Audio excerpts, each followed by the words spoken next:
আসসালামু আলাইকুম। আশা করি সকলে ভালো আছেন। আজকে আমি আপনাদের মাঝে একটি গুরুত্বপূর্ণ বিষয় নিয়ে কিছু কথা বলবো। আমরা অনেক সময় দেখি যে কিছু ডায়াবেটিক পেশেন্ট যারা একই সাথে ডায়াবেটিক এবং ক্রনিক কিডনি ডিজিজের রোগী, তারা কিন্তু ফ্রিকোয়েন্টলি হাইপোগ্লাইসেমিতে ভোগে। এখন আমরা জেনে নেব যে কেন ক্রনিক কিডনি ডিজিজের রোগীরা আসলে হাইপোগ্লাইসেমিতে ভোগে। আমরা অনেকে জেনে থাকবো যে কিডনি কিন্তু ইনসুলিন ব্রেকডাউনের জন্য দায়ী, অর্থাৎ আমাদের বডিতে যে ইনসুলিন তৈরি হয় অথবা আমরা বাইরে থেকে যে ইনসুলিনটা দেই সেটা কিন্তু ব্রেকডাউন হয় কিডনিতে। এখন যেহেতু কিডনি দুর্বল, সেহেতু কিডনি এই ব্রেকডাউনের হার কমিয়ে দিবে এবং অনেকক্ষণ যাবত ইনসুলিন বডিতে কাজ করবে এবং গ্লুকোজ লেভেল কমিয়ে আনবে।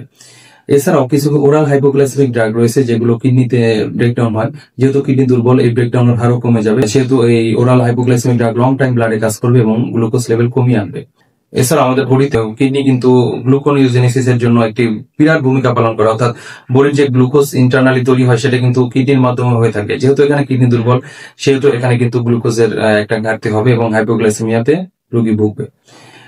তাছাড়াও দেখা যায় যে কিছু কোমরবিড কন্ডিশন থাকে তার, যেমন ক্রনিক কিডনি ডিজিজ এর সাথে ক্রনিক লিভার ডিজিজ থাকতে পারে এবং দেখা যায় যে অনেক সময় রোগী সেপসিসে ভোগে, অথবা যদি রোগী ফ্রিকোয়েন্টলি ডায়ালাইসিস করে তাহলে কিন্তু গ্লুকোজ লেভেল ব্লাডে কমে আসবে।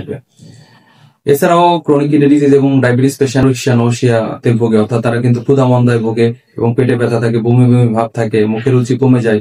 এসব কারণে তারা কিন্তু আসলে ম্যালনিউট্রিশনে ভোগে এবং যে কারণে গ্লুকোজ লেভেল ব্লাডে কমে যেতে পারে। তো আসলে এইসব বিষয়গুলো যদি আমরা একটু খেয়াল রাখি তাহলে কিন্তু অনেক সময় পেশেন্টকে হাইপোগ্লাইসেমিক শক থেকে আমরা উদ্ধার করতে পারি এবং পারফেক্ট টাইমে আমরা ডাক্তারের পরামর্শ নিতে পারি।